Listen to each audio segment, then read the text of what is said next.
Hey guys, welcome back, or welcome if you're new. My name is Jessica Nicole. I am half reader, half writer, all bookworm, and in today's video, it is the last day of June, so we are going to be talking about all the books that I read in June. So I'm going to talk about the books that I don't physically have here with me first, because if I don't, I will forget about them and just not mention them. So yeah, let's go ahead and get into this.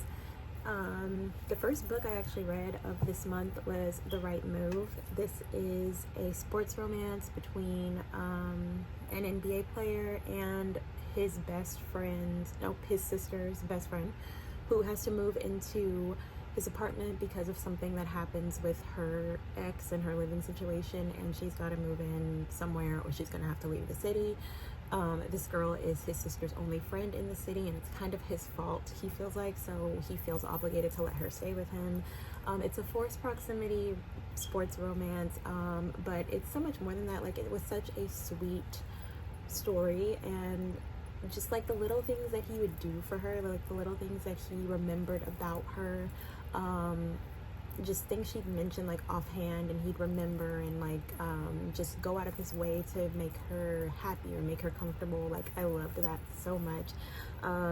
Yeah, and I loved their chemistry. You really felt their chemistry. It was just like a really cute story, and the characters felt really fleshed out and real to me, so I really enjoyed this one. I gave it a 5 stars, and yeah, I highly recommend it. I'm going to read the rest of this series. It's part of the Windy City romance series, I think, and that's by Liz Tomforty.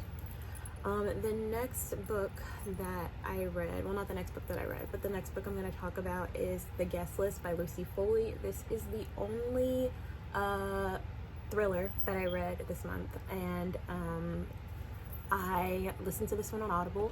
I don't want to say too much because I don't want to give anything away, but basically there's this group of friends and they're going to a wedding on an island in Ireland, I believe, and they just all have secrets. Like, they've been friends forever. The guys, all the groomsmen, used to go to boarding school with the groom, and like a lot of stuff happened at the boarding school, and also the bride and her sister have like a strained relationship for a lot of reasons, and there's like the story's told through different points of view, and we know something happened, but we don't know how it happened or why it happened or who the culprit is. Basically, this is like a murder mystery type of story that has dual timelines. Like, it goes back and forth between the actual wedding night when the murder happens and like the couple of days leading up to it, giving all these people motives and reasons for why they would have committed this murder. And you also don't know who was murdered until like the end of the book. So it was like a really fun ride, really interesting, kept me guessing. I did guess like a couple of the twists, but like the big twist I did not guess at all. And yeah, I really enjoyed this thriller. Definitely gonna be reading more from Lucy Foley. This next book I read on my Kindle is called Sunny Disposition. This is another sports romance. This is about a girl who has to live in a house with like 4 hockey players, and one of them she kind of has a history with, but for reasons the guy does not remember their history, and so it's like they kind of have to like fall in love all over again, but the guy is changed by something that's happened in his life, and so you're kind of like wondering, like, are they going to get to the point where they fall in love again? I liked the story. I didn't love it. The Guest List I gave 5 stars.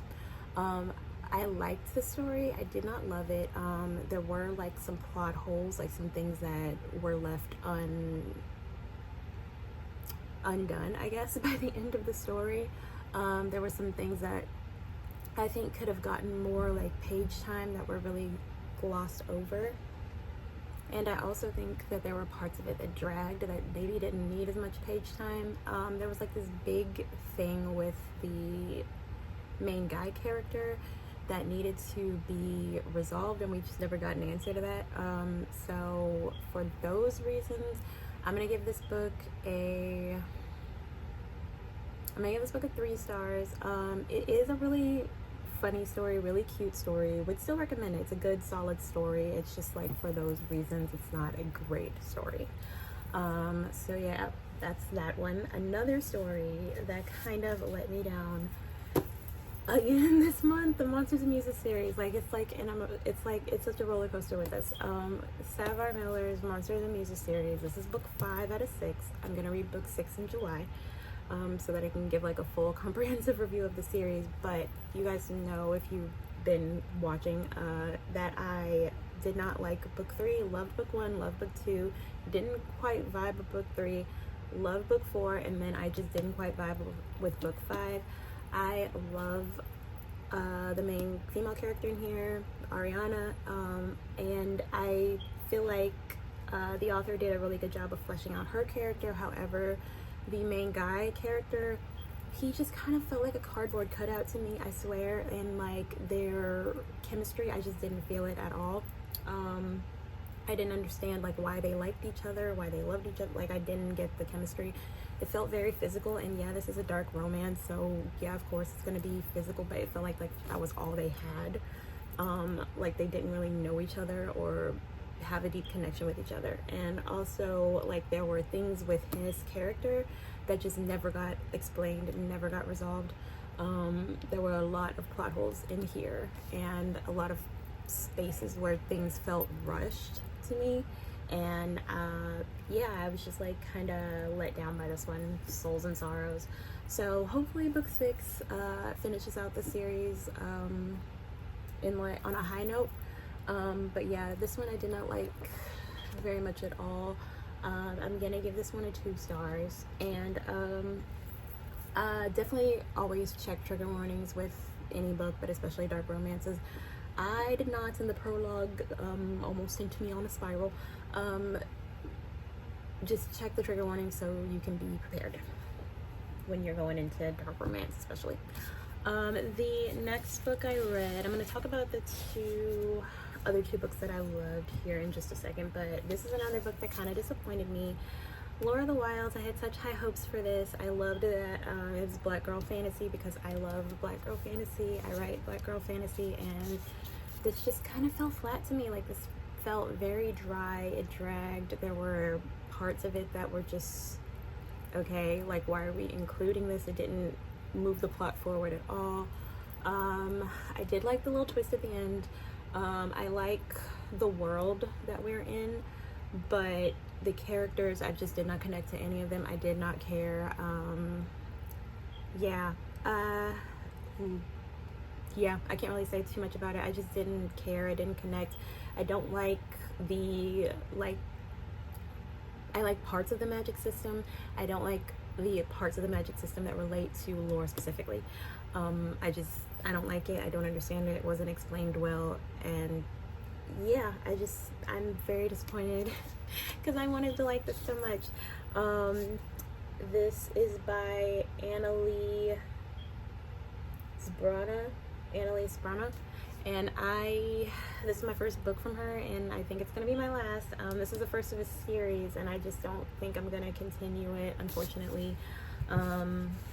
Yeah, I was just really disappointed. I'm gonna give this one a 2 stars just because it was a solid story. It was told well. There weren't plot holes or anything. It's just like it wasn't for me, I guess, which is disappointing to me. So yeah, this one's a 2, along with Souls and Sorrows. And I gave The Right Move a 5, Sunny Disposition a 3, and also gave The Guest List a 5.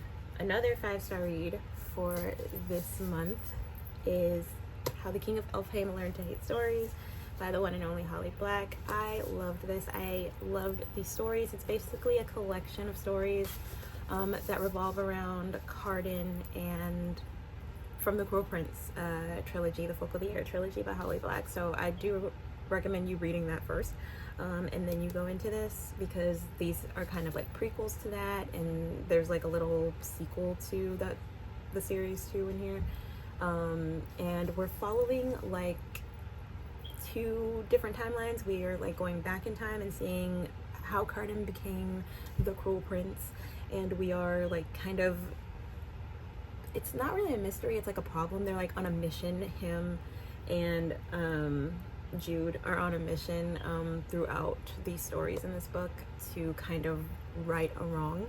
And I loved how Holly Black connected like the past stories to the current story, and just kind of wove that together and used that to show Cardan's like character development and how much like he truly grew because of the events of the Cruel Prince trilogy. So I love this. It's also beautiful.